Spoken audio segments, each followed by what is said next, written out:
Yeah, we ended up with a bunch of old classes, which is, And a nice to friend be of able yours to has have like members grants, one of like those. those assisted, I don't know what they call them, but like. Dave, I'm Oh, sorry, the we're not section. serving bourbon at the office. Yeah, the nerve. Well, I was worried. Isn't there where that signing how Oh, wow. Is that right? on those electric bikes or something? I don't know, I mean, I don't know. Hi everyone, welcome. You're on, okay. Thanks, This is usually we try to do 4 speaker series a year with everything going on in a very hectic season so far. It's Chipp is the first, and we've been talking about this for a while, and we're really happy to have you here. So we have Chipp Naylon, or Mo Naylon the Fourth. Let's see, it's here. He's Buffalo born, of course, right? 2009 graduate of the U.S. Naval Academy, and he spent 9 years as an infantry officer in the Marine Corps. He currently lives in Richmond with his wife, Jen, right? That's right. So you're going to be talking about your book, New Ministry of Truth. Yep. And really excited to hear what you have to say and what you've learned from your experiences in Afghanistan. So, Great. Everyone, welcome, Chipp. Thanks so much. First, I need to thank the Buffalo Naval and Military Park for hosting. It's an awesome experience. Growing up down here, you kind of take things for granted. Coming back from out of town, driving into the city, I realize how fortunate we really are being from Buffalo and what we have. So for the Naval Park, thank you for hosting. Very much appreciate it. Bring some more people in, may as well. Come on in, have a seat. We're just getting started, We're folks. just getting started, yeah. He hasn't started. Yeah. If you sit in that chair, though, you have to be involved. You have to help facilitate discussion. So once again, thank you very much to the Naval Park for hosting. It's a tremendous honor for me, and really appreciate you guys reaching out to me and letting me down here to speak with you. So the path ahead, I'll talk briefly about the Marine Corps deployment that I did that was really the bulk of the topic of this book, and then talk about the mission as well of what it was we were doing that led to me being overseas and me coming home and deciding, yes, this is something I'd like to write about, which will lead right into the next bullet of why I actually wrote this book. A variety of reasons, and I think it's important to discuss that. And then the combat advisor lessons learned. So jumping ahead a little bit, I served as a combat advisor to troops from the Republic of Georgia who were overseas serving in Afghanistan. So a whole convoluted linguistic game of telephone. But I took some lessons from that certainly apply to other combat advisors, but I think I've framed them in such a way that I think they're just lessons that are important for any organization. So what I'll try to do is tie in the unique environment of being a combat advisor with kind of universal lessons learned that I took away from that. And then I'll talk through that loaded word, betrayal. So that's the subtitle of the book, America's Great Betrayal, and what that means and the call to action I hope people take from the book. And then I'll stop talking for a little while. To me, the most valuable part of any of these talks is a question and answer. So ideally I talk for about 15 minutes and then we open it up to get a little more dynamic. So the overview. It's a mouthful, but the official title, like everything in military, has to be overly complicated. Georgia Deployment Program, International Security Assistance Force, so GDP ISAF. What that really means is that years ago, Georgia, a little country, former Soviet Republic, just south of the Russian Bear, was invaded by said Russian Bear. They said, hey, we kind of want to do this NATO thing. We don't like the idea of being subject to this big northern neighbor. So what they said is, hey, we know we're not a NATO candidate, but we'd like to work with NATO troops contributing to that ISAF mission, which is a NATO-led mission in Afghanistan. So Georgia basically said, we have no involvement in Afghanistan, but it gives us some bona fides to push for accession down the line into NATO. Now whether or not that happens, a separate discussion, but that's what led to troops from this little former Soviet republic serving in Afghanistan with advisors from the U.S. Marine Corps. So it was a 4-part mission. We formed up as a small team of combat advisors in the U.S. So I was actually based out of Camp Pendleton over in Southern California. The next part after we formed and trained as a team, was going to Georgia for several months. So working with that battalion of Georgian soldiers who we would subsequently deploy to Afghanistan with. From Georgia, after forming as a team, we, with our Georgian counterparts, went to Germany. There's a big Army, US Army base there that leads a lot of international training. So we did it's called a mission rehearsal exercise in Germany, but basically getting the sign off that yes, you are qualified to go deploy. Now pulling the curtain back, if we had failed that mission rehearsal exercise, we were still deploying. So yes, it was a check in the box, yes, it was a mission rehearsal exercise, we were going regardless. And then the final part, culmination, being a 7-month deployment in Afghanistan, where we were tasked with defending Bagram Airfield. So the largest air base in Afghanistan at the time, primarily responsible with preventing rocket attacks from the surrounding area from disrupting operations. My role within all of this, I was the operations officer of the team. So I had a boss who was the commander, the officer in charge. I was his right-hand man. So in the US and Georgia, my responsibilities were primarily driving the training of our team and preparing for deployment. And then once we reached Afghanistan, that transitioned to planning and leading operations and liaising with my counterpart, the operations officer from both the Republic of Georgia and the local Afghan soldiers that we worked with as well. So jumping ahead to why I wrote this book, there are really 3 reasons. The first reason, selfish. It was personal catharsis to me. Coming back from Afghanistan, I had a tremendous amount of anger and frustration with my experiences, some US policies over there, just general frustration. And personally, writing serves as catharsis for me. So I journaled while I was in Afghanistan, just kind of dumped my thoughts on paper to kind of get them out. And then when I got back to the US, realized that there were still some things that I was dealing with, wanted to focus on. So personal catharsis, it's just extremely beneficial, at least for me, and I recommend to anyone to write about those topics. So that was the first reason. The second was, I realized pretty quickly that a lot of the vets who came back from Afghanistan and Iraq were dealing with similar levels of anger and frustration that I was. So I hoped in some small way my book could at least serve as giving them a voice as well. And then the final is I just believe that there are important lessons learned for anyone to read and ideally learn from the lessons of the past so we don't make the same mistakes moving forward. So those were the 3 reasons that really drove me writing the book. And it honestly just started as an exercise of waking up early in the morning. I'd spend an hour or so before work and just write. Never really anticipated it would become a published manuscript, but turns out that an hour or so before work for 3 years and you can end up with a manuscript. Now jumping ahead to the lessons learned. I said in the intro, these are lessons I took in as a combat advisor. And I have a feeling if you took 99 combat advisors, they'd offer similar type lessons learned. So I don't claim that these are unique. What I'd just like to use is to try to translate these into just general life lessons. So the first is, in small groups, you can't hide incompetence. We learned this very quickly as combat advisors. When you deploy with a traditional military unit, a battalion of 1,000 or so folks, there's always redundancy. If you're responsible for communications, there's always somebody else responsible for communications who, if you're just not good at your job, you can kind of pawn it off on everyone else.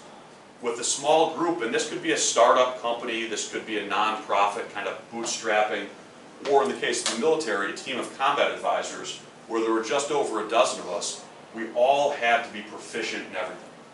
Yes, we all had our specialties. The hospital corpsman had to be the specialist in medical support, but he also had to train all of us in medical support as well. Communications, we all had to be proficient in everything, because in such a small group there isn't that redundancy.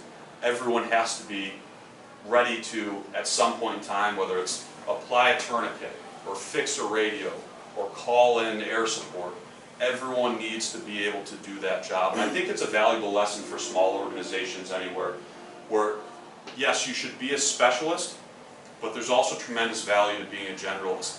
because it helps you understand the big picture, and I think it gives strength to the team as a whole when you focus both on your own mission, but also the broader mission of the organization. So we really pulled this together in the U.S. part of the deployment, of us forming as a team and realizing early on, no matter what we do training-wise, as a rule, we're all going to do it. So from the lieutenant or colonel to the corporal, everyone was doing the exact same training because we all wanted to have that redundant proficiency regardless of what it was we were doing. The next lesson we really took in once we actually got to Georgia and linked up with our battalion of Georgian soldiers. And what it is rapport is everything, and it's built standing shoulder to shoulder. So as combat advisors, we're not combat taskers. And that seemed like semantics, but what it really means is, despite the fact that I was a Marine captain and could order the guys on my team to do certain things, I had no formal authority to task any of these Georgian soldiers. If they were to do anything, it would have to be based on the trust and confidence we had in each other and the rapport that we built, starting in Georgia and then extending into Afghanistan. Because like any cross-cultural work, there were tremendous cultural frustrations. One of the largest ones had to do with the idea of centralization. Georgia very much is a very post-Soviet type military where you don't do anything until you're told to do it by somebody above you. The Marine Corps prides itself on decentralized operations. We're pushing decision-making to the lowest levels, so the lowest guy on the ground who recognize what's happening can use his or her initiative to make that decision when it needs to be made. So that back and forth of, hey, I need you to do this. Well, I haven't been ordered to do it. It led to a lot of frustration and friction in Afghanistan, but fortunately in Georgia, we spent so much time building rapport that I like to look at it as a reservoir. We filled this reservoir of rapport in Georgia that we gradually dumped out, and by the time we left Afghanistan, we're ready to be done with each other. And to be honest, I'm a firm believer in the value of having some drinks with some guys. We did a lot of that in Georgia. Go out, socialize, get to know these guys, know their families, spend some time eating and drinking together outside of work, build those bonds. And then the shoulder-to-shoulder aspect, it kind of comes back to not hiding incompetence with small teams, is anything that the Georgians were doing, we established as a team rule very early that we were going to do right there with them. Because we had to lead by example, and we knew that if we were in the comfort of an air-conditioned unit while they were out training in the field, we weren't building that rapport. We weren't standing shoulder to shoulder, showing that, yes, we were in fact there with them.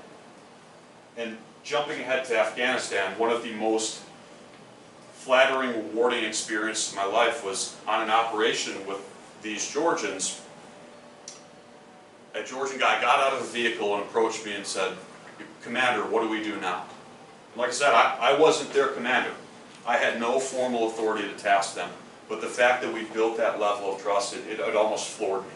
So I attribute all of that to the efforts we put into building rapport, and a lot of that had to do with picking our battles too, understanding that there's a Georgian way to do things, there's a Marine way to do things. What hills do we need to die on, and what are hills that we can kind of take a step back and recognize that it's not worth what this would cost us in rapport for the potential gains of something they may do a little bit tactically different. Jumping ahead to Germany. So our mission rehearsal exercise, their solution with buy-in is better than your solution with no buy-in. Any type A personalities can probably relate with the idea of you want something done your way. But there's a point where if you're insisting on someone doing something your way, if there's no buy-in on it, even if you know that your way is going to get the job done, it's still going to be ineffective. And that takes a lot to step back and say, well, we wouldn't have done it that way, but what's the purpose? What are we trying to achieve? Has their way achieved it? Yes.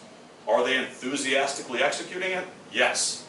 But it's a very difficult thing to do as a type A personality, which a lot of Marines are, to recognize I need to take a step back, look at the big picture, see that, yes, they're doing things their own way. We certainly wouldn't endorse this, but it's getting the job done and they have the full buy-in.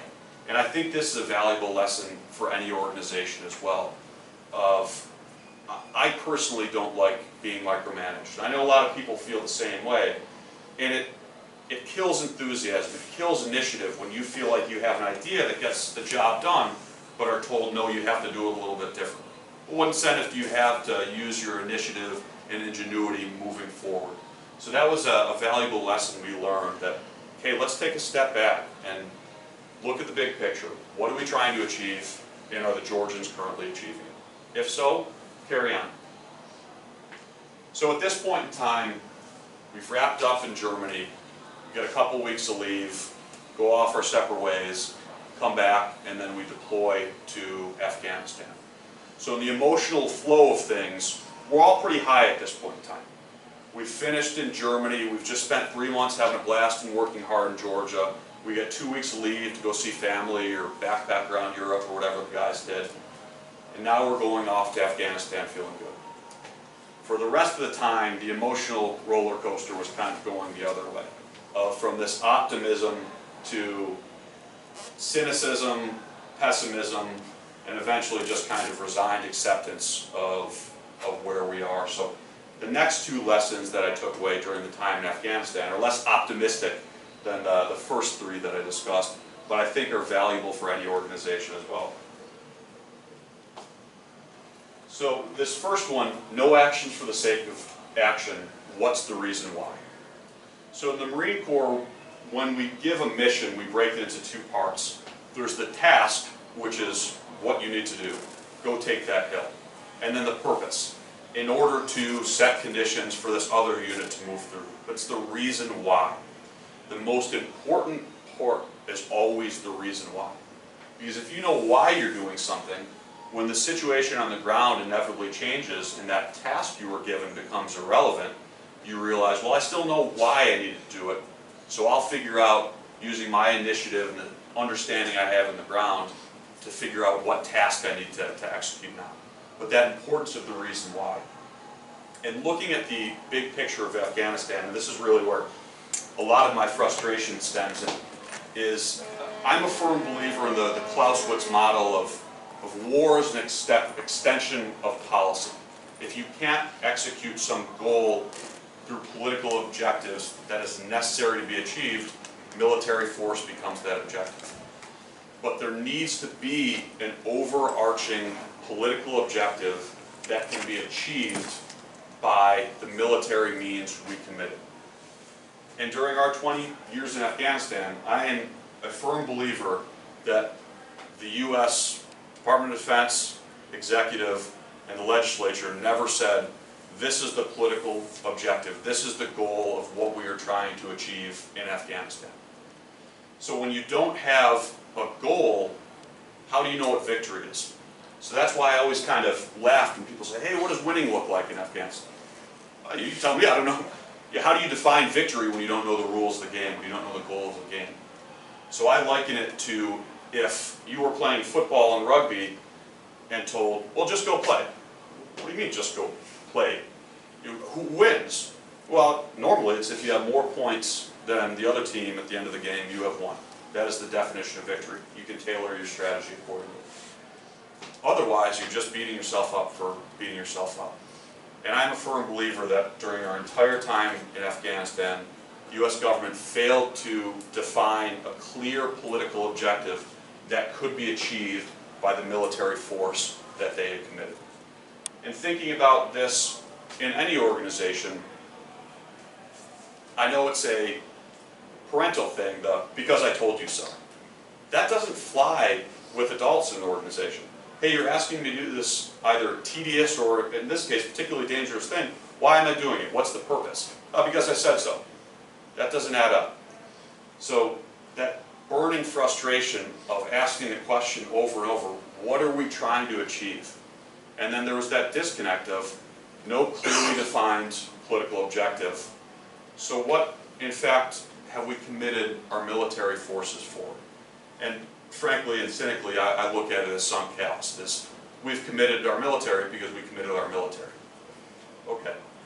So, firm believer that if you are going to task an organization, an individual, whether it be in the military, government, nonprofit sector, private sector, be sure that you can explain what that reason why is. And from sitting with the 4-star general in Afghanistan towards the tail end of our deployment, to talking to congressmen, to talking to the most junior guys on the ground, you never get a straight answer of what's our goal in Afghanistan. And then lastly, if you commit to a mission as a leader, give your team the tools to accomplish that.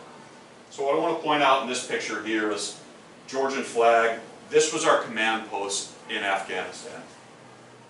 And this picture right here, it's the wall of honor for the Georgians. Those are all the Georgian soldiers who were killed during their decade-long mission serving in Afghanistan. And going back to the failing to have a political objective, there are kind of two ways that we can fail overseas. The first is failing to find a political objective, so failing to find what that greater reason is for why we're overseas. But the second is failing to commit the necessary military force to achieve some objective. So you could have a great political objective, but if you fail to give your team the tools to achieve it, you've failed as well. In the case of Afghanistan, I mean, depending on who you ask over the last 20 years, we could be there to establish Western democracy, we could be there to fight terrorism, we could be there for anything in between. And let's just use the Western-style democracy, which in retrospect is clearly a pipe dream, or anyone, a student of history would see it as a pipe dream as well. But if we're going to try to do that, we need millions of troops, and that's an arbitrary number. But there's a disconnect between the objective and the tools provided. So at the lowest level, that hurt us because, like I said, our task never really had a purpose, was to defend Bagram Airfield. Our primary threat were rockets coming at the airfield. We knew exactly where the rockets were coming from, but we weren't allowed to stop the guys bringing it. Well, no, that's an offensive operation. We can't do that. But our guys are still at risk. We're still taking rockets, and we're still dealing with IED strikes out in town. But we're told, no, you're not allowed to do that. That doesn't fit the overarching narrative of us having stopped combat operations in Afghanistan. So we felt that we were attempting to accomplish a mission with one hand tied behind our back. And that goes back to the, why are we here? Why are we here? What have we been assigned here to do? And then not having the tools to actually accomplish that mission, whatever that mission was. So in any organization, if you're going to task somebody, a team, a subordinate to do something, make sure you as a leader have empowered that organization with the tools and support it needs to successfully execute. Or if not, be receptive from that feedback from the ground up of, hey, this is how we may need to tweak these objectives. So we call it top-down guidance and bottom-up refinement, where a commander gives some guidance, guys on the ground realize, well, hey, that's not going to work for this reason, and send that refinement back up. But the big takeaway being, if you commit to a mission as a leader, make sure you give the guys on the ground, in whatever organization you're in, the tools, empowerment to actually successfully accomplish it. So getting into this kind of loaded word, the betrayal. To me, this subtitle of my book, Combat Advisors in Afghanistan and America's Great Betrayal. What it comes down to is 20 years of, and speaking for no one but myself right here, 20 years of the U.S. government sending troops into harm's way without a clearly defined objective and lacking the military means to defend themselves. And that, to me, is the betrayal of cavalierly sending troops downrange without an open and frank discussion of what are the political objectives for committing these troops in harm's way, And have we empowered them with the tools to achieve it? So the call to action, the first time I gave this talk, we were still in Afghanistan, so I don't have to talk about that, I guess. But we're still conducting military operations all over the world. We just re-entered Somalia, we have troops in Syria and Iraq, all over the world, Philippines.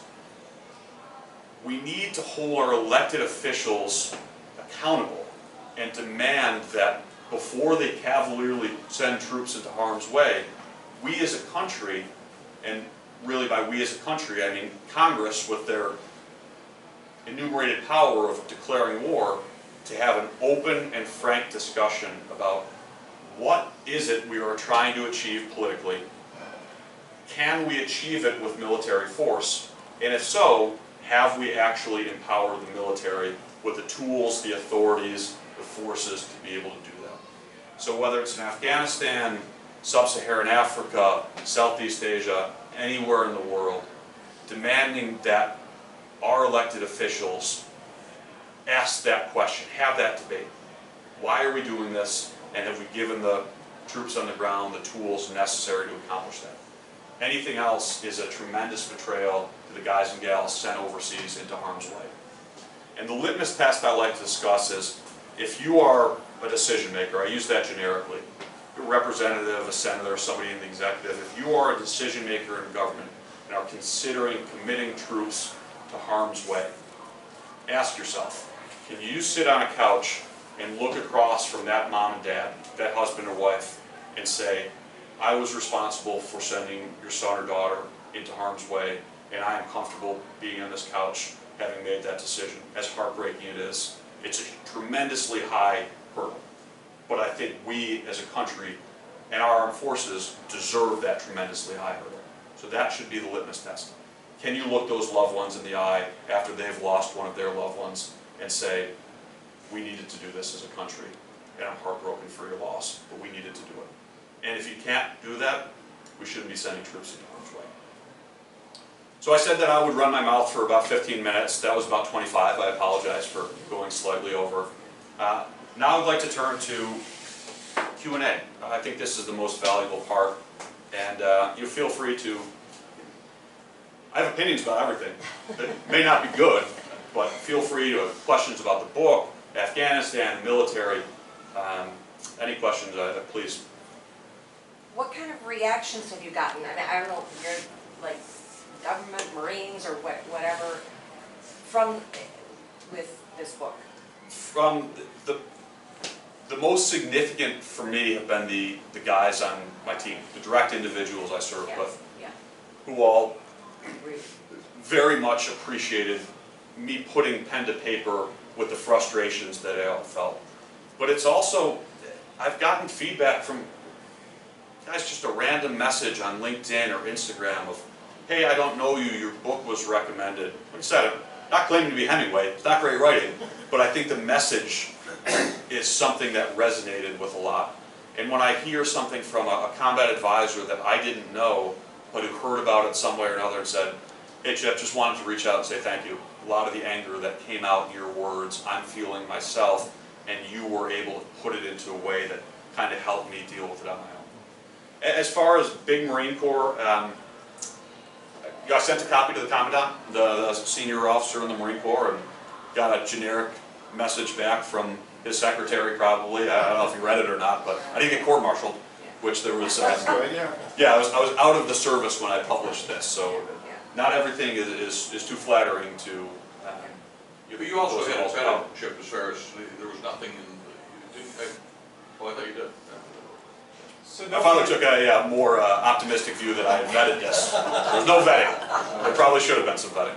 So you didn't have any problem then with the Marine Corps writing this? I mean, since you were out of it, you got away. Exactly. And interestingly enough, a guy I served with just sent me a manuscript. He was a combat advisor working directly with the Afghans, some border police. And he just sent a manuscript that he had written it over the past couple of years as well, just dealing with this frustration.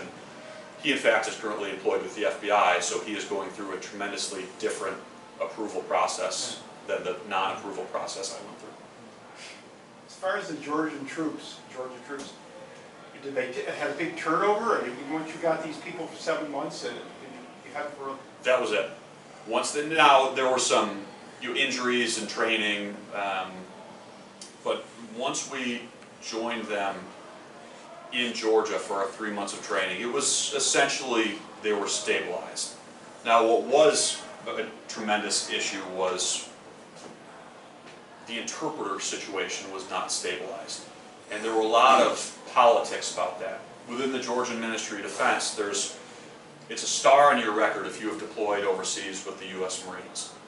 So the interpreters that we were provided from the Georgian Military Defense, it was less a product of proficiency and more a product of, to some extent, nepotism and politicking, where we lost some, I'd say lost, didn't have interpreters who were great in Georgia, who should have been in Afghanistan with us, who for some behind-the-scenes Georgian reason didn't make the cut, despite the fact that we tried to emphasize, hey, these guys are tremendously proficient. And Georgians speak a different language than we do. If we can't communicate, we can't advise. So in that respect, yes, the interpreters, they were not stabilized. But the average guys in the battalion, yep, and the commander down to all his subordinate officers, they were and they didn't run home then for the weekend or no, they were, I mean, the Marines, we went to Tbilisi, the capital, every weekend we were in the field to really experience it. Those guys were locked down pretty tight. So they took it tremendously seriously. Do you see any changes that the U.S. military has to make as combat advisors in your role that you saw, and what should the future look like? One of the early lessons we learned specific to combat advising was that a good Marine does not necessarily make a good combat advisor. Now, a good combat advisor should be a good Marine, but because you're a good Marine, it doesn't mean you're going to, because they call the buzzword is soft skills. And it's really, we call it good dude skills. But just being able to relate, are you the kind of guy that can go have a beer with this guy and just, like, because with that NCO in the Marine Corps, in a Marine environment, you want him and her being absolutely fire-breathing, executing everything with violence. That doesn't really work, going back to the idea of being a combat advisor. So what I would like to see in the Marine Corps is more of a combat advisor pipeline of needs of the Marine Corps dictate whatever the next, your next duty posting. If you have good combat review, good anything reviews, your good performance reviews during a time as a combat advisor, I think the Marine Corps needs to do a better job of annotating that in your record and tracking it, because it's a unique skill and not one that should be, any Marine should be tossed into. So if you demonstrate proficiency, and I think the Marine Corps, at least on the reserve side, is trying to do more of a tracking progress or process of combat advising, security force assistance, but I think there needs to be more of a deliberate way to track performance reviews, and if you do well in this job, pull them down the line instead of trying to start over from scratch. Was it good for your? Do you think that it was good for your career to be a combat advisor, especially when you're in Bagram, which is far away from Kandahar, where all Bastion, where all the Marines are at, and then you're in Army land at Bagram, and then you're also in a small group, so you're competing with all your other peers for ratings and all that such. So I knew going into this that I wasn't going to stay in the Marine Corps for a career. But you were halfway there. I know, I was at the 9-year mark when I got out, so if I stay in for another 3 years, that takes me to 12, then I'm in the inward half, then you might as well go to 20. So 9 was the time, now's when to go. It depends. So there are two paths kind of to selecting combat advisors. So when this mission came down, it's tasked from the highest levels of the Marine Corps and then filtered out, and it's not an organic unit. It's, hey, we need a few people in this rank and job from over here, a few people from this rank and job from over here. So when, I'll use infantry battalion as an example. When an infantry battalion receives the tasker says, hey, we need 2 infantry officers to come this job, they're leaving your battalion. There are 2 approaches. One is, well, this is a great opportunity to get rid of our turds, excuse me, but that's the Marine Corps terminology of, this guy sucks, this is an opportunity to get him out of our unit. The other approach is whoever we send to this high-risk, small group type deployment needs to be an absolute rock star. And we saw both on our team, so it kind of depends.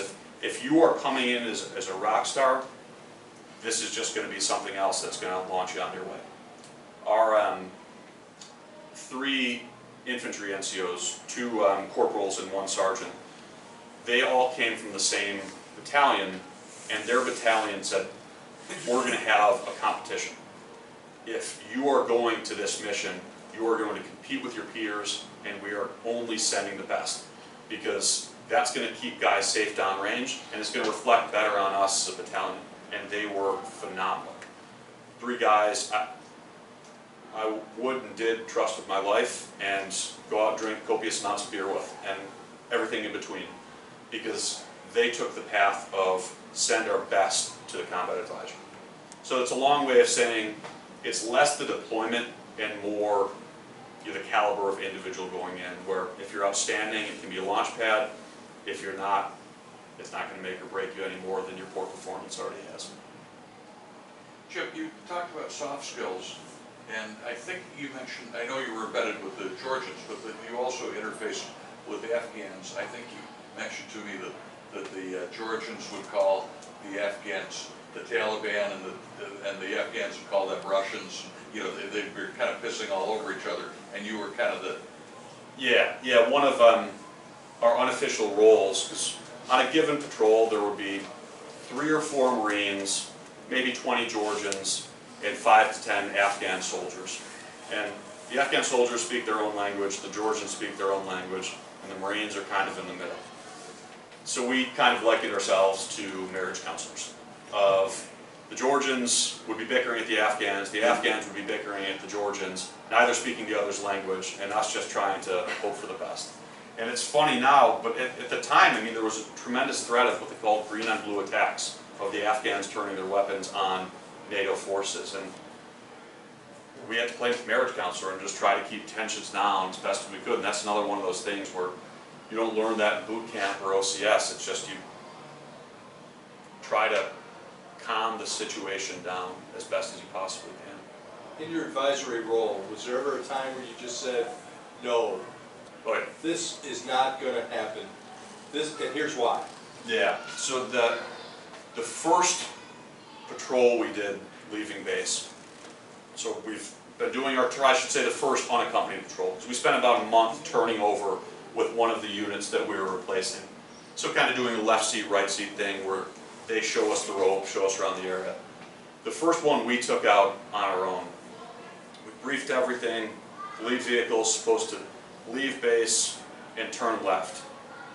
Guy leaves base, turns right.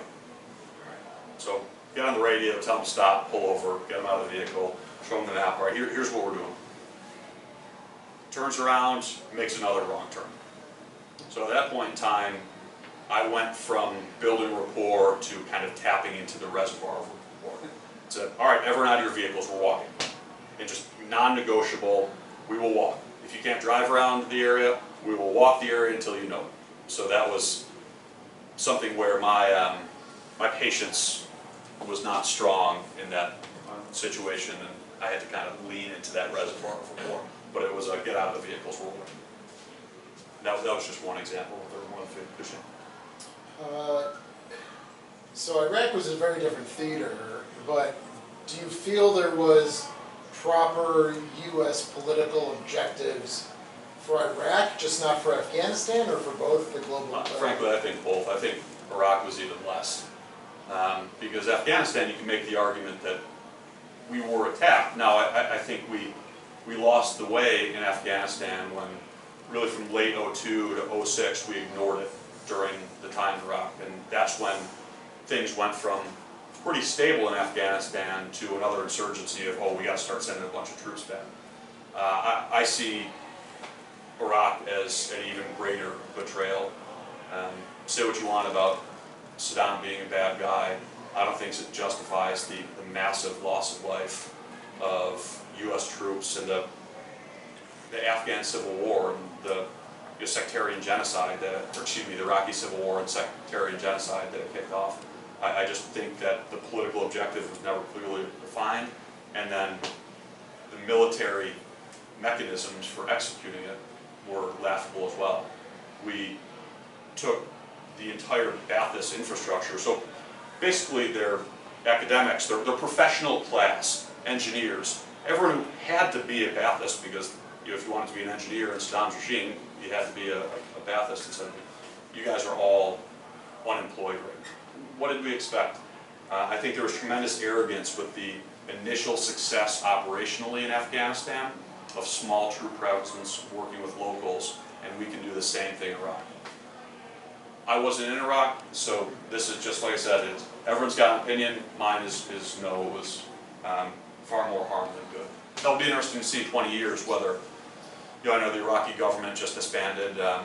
It's more of a democracy now than it certainly was in 2003. What happens 20 years down the line, and can we look back in history and say, the ends justify the means? I don't know, but I think the costs were so tremendously high for the U.S. troops who fought over there, and the mental health, the VA care that we're going to have to be giving from a fiscal perspective. We haven't even scratched the surface of the costs of these 20 years of wars. With the VA pensions and health care we're going to be dealing with for an extended period of time. Fortunately, it looks like the House bill was just passed to recognize burn pit damage. So we have decades of Marines and soldiers feeding all of their trash into burn pits that they're feeding with jet fuel, and they're dealing with massive health issues. And finally, we've acknowledged that, that's kind of on us as the U.S. writ large, but I don't think we've even scratched the surface of what we're going to be dealing with from a mental health, physical health, and fiscal perspective when it comes to the costs of these 20 years. Please.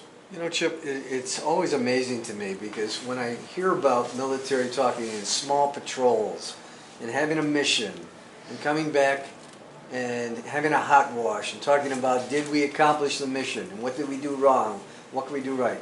And then I look at the macro view and I look at Vietnam, I look at Iraq, I look at Afghanistan, and it doesn't appear that we take that same view when we try and take a macro view. What did we learn from Vietnam? What did we learn from Iraq? That's got to be frustrating for you. And why can't we send the message from the bottom up, or is it just like, it doesn't go that way no matter how you cut it? Tongue-in-cheek, when you hit a certain rank in the military, you get a lobotomy. So that's the tongue-in-cheek answer.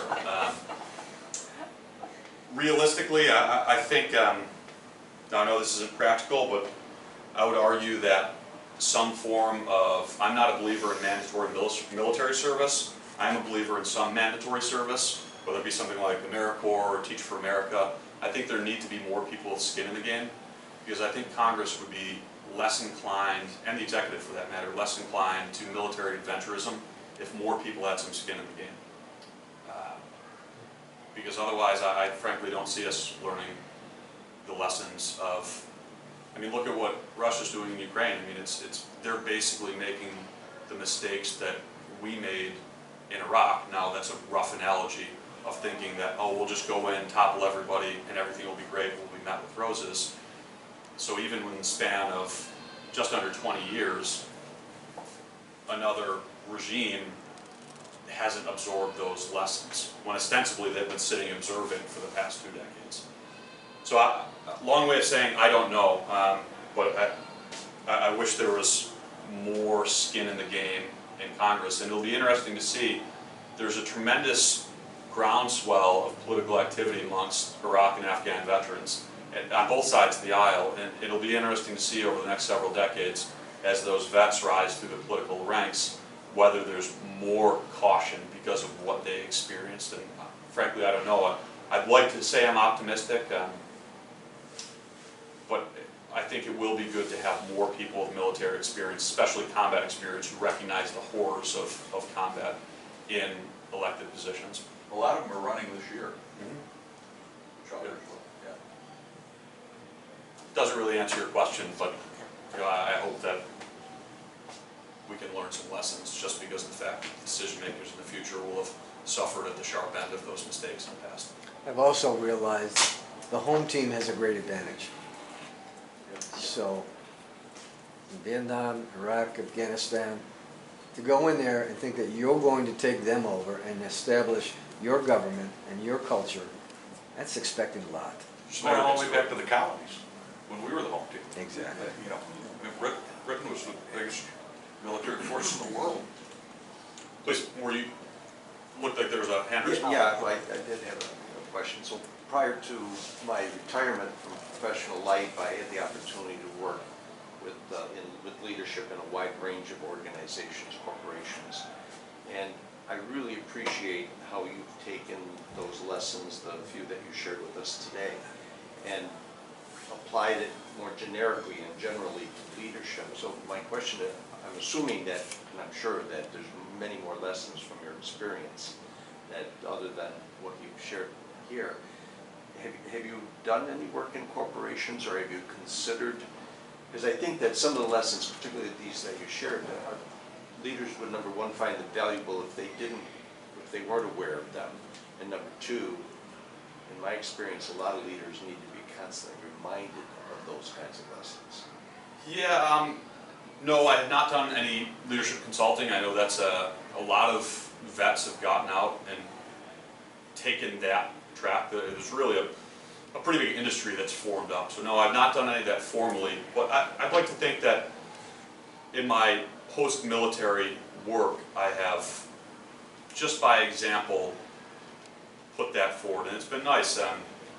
I'm doing some contracting now with an old company that I used to work full-time with, and they had some turnover, so I'm just helping them out a little bit. And one of the things I've been able to do is design a training program for a couple new hires for them, and that's been extremely rewarding. One thing I really miss about the Marine Corps is the mentoring, of that one-on-one coaching, mentoring, and it's given me an opportunity to kind of, this organization, this company where I'm doing some contracting now, that has helped me along my civilian career, to be able to give back and form a training program that kind of takes a lot of these lessons I've learned and ideally applies it into that organization. What percentage of your contemporaries stayed in the service? Or made it to 20 years? Or did they all leave like you did at 9-year mark?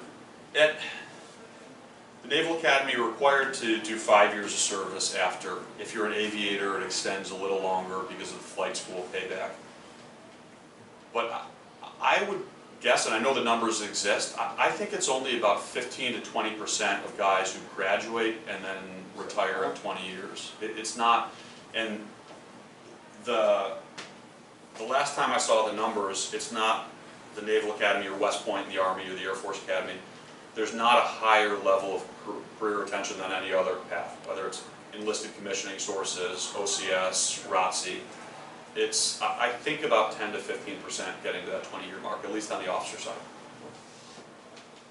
But they say 77% of statistics are made up on the spot, so I think it's somewhere around that. Yeah. And 50% of the people believe it. Yeah. That's right, right. Chip, what do your guys, who you are still in touch with, feel about how we left Afghanistan? I would say that pretty universally in the military, whether people think that we need to stay or we need to leave, recognize that once we made the decision to leave, we did an abysmal job operationally of executing it. So Bagram was a fortified airfield, the largest one in Afghanistan, and to close that before we know we have to evacuate tens of thousands of people, I think it was insane. So I do believe that we needed to leave Afghanistan. I think we are extending inevitable failure at the cost of the guys and gals sent over there. So that's just my personal opinion. But I think we did a terrible job of leaving from a tactical and operational perspective of Closing the airfield. closing the airfield Yeah. and using a civilian airfield. And I think that's another betrayal of a lot of the Afghans that we said we would get out, not getting out. Yeah. So is that kind of an example of we didn't have the means for the mission? I think that's, thank you for Yes. applying that. You did a better job applying my lesson than I did. Was it still one of the largest airlifts in American history, though? Yeah. They Absolutely. So, I mean, it was still huge Oh, it was- operation, and what- you did do a lot of things. Oh, the heroic. That's a good point. I want to take a step back and say all of my criticism in no way belittle anything American troops did overseas. I just think that we fought for the guys and gals on our left and right, and to try to make the lives of the people in the local area a little bit better. What the troops did evacuating, what civilians did coming over and pulling Afghans out is nothing short of heroic. It just shouldn't have had to be heroic. You know, we lost 13 troops, I would argue unnecessarily, in the bombing at the gate. So, yes, absolutely heroic what they did, but it would have been nice if it had been in a more organized, deliberate fashion. I think we would have avoided some of that bloodshed. Have they made it any easier for interpreters to get out? Because I've heard so much about paperwork. Yeah, some private groups do, but Uh-huh. the issue was we made all these promises to interpreters that we'll get you over, and then the US government realized, well, we're trying to build up this country and the best and brightest are coming to America. So that's bad business as well, where the US just kind of essentially put those on hold. So you promise something and then you don't execute on it. Yeah. So that really comes down to individuals. A lot of nonprofits do great work. There are a lot of guys who, especially in combat advisor roles, remain in touch with interpreters and figure out how to get them back. But no, I think we've hung a lot of people out to dry. And I think we did by policy design, not in 2021, but early on in our time in Afghanistan, realized, well, we're trying to build up this country, or we're letting the best and brightest leave. Well, we promised them that. Another reason why I think counterinsurgency is insane. You know, it's interesting because Bill Abbott, who's our director of operations here, he's an Iraq veteran. And I asked him if he was going to stick around today, and he said, as much as he would have liked to, it gets him angry and upset. And we got talking, and he said one of the things that upset him the most was the departure, and the fact that there was a number of interpreters who they had come to befriend and felt that they were sticking their neck out to help the Americans, right? And when it came down to leave, that tipping point just sways to the other side. Yeah. They leave him behind, and he knows for a fact that they were just killed, tortured, and left. It's pretty heartbreaking. Well, President Biden, I think, had somebody that saved his. He was way up in the mountains in some sort of a plane or something. Some guys. I don't know the story about that. Yeah, it was a bit of a segue, but I just made an off-cuff comment about counterinsurgency and the craziness of it. I was fortunate to have a class in grad school years ago taught by this guy, David Kilcullen. He was in the Aussie military. He was the brainchild behind General Petraeus' surge in '07 and the design behind it. So he's, from both an academic and practical perspective, pegged his career on defining counterinsurgency and how to fight it. And off the bat, I said, Dr. Kilcullen, what's the best way to win a counterinsurgency? You just kind of put him on the spot. This is a guy, like I said, has defined his entire career based on fighting counterinsurgencies. His, without hesitation, response was, don't get in. It's crazy to think that we're going to... I mean, we changed Japan and Germany after annihilating populations and leaving millions of troops behind. That's not the answer. So the idea of thinking that with a small footprint of groups we're going to conduct this counterinsurgency, win hearts and minds, blah, blah, blah, I think it's just doing a disservice to the troops on the ground who are put into a position where they're told to be local law enforcement. We also had the rapport of rebuilding their countries. Yeah. When you talk about rapport.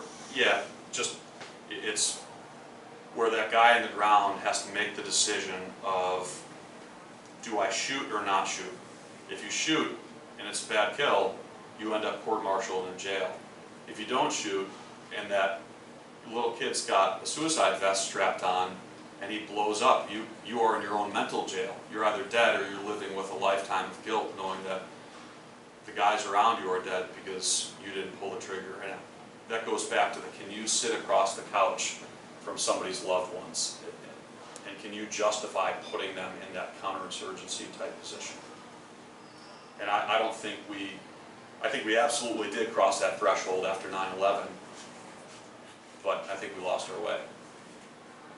I don't think there would be many elected officials who would be willing to go sit across the couch from somebody killed in Iraq and Afghanistan and be able to justify that to their faces. And like I said, it's a huge threshold or a huge hurdle to cross, but I think we owe that to our troops to meet that litmus test. Any save rounds? Yeah, that's 6 o'clock, hour on the dot. Thank you again to you everyone at the Naval Park. This is a tremendous honor, and you guys have done incredible work down here. So. Well, your analysis and your ability to take what you learned and to summarize it into a book shows that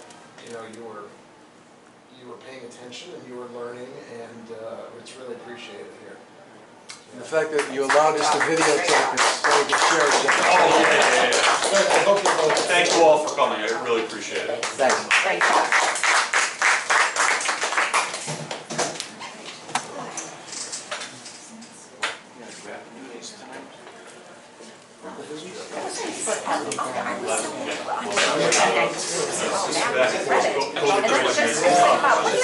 We must have given it to somebody to read. Yeah, we did, yeah. It's just really interesting. I thought, some of us trying to think back. They brought it. Oh, yeah, absolutely. Anyway, Take care. Enjoy. I know. Yes, guys. Exactly.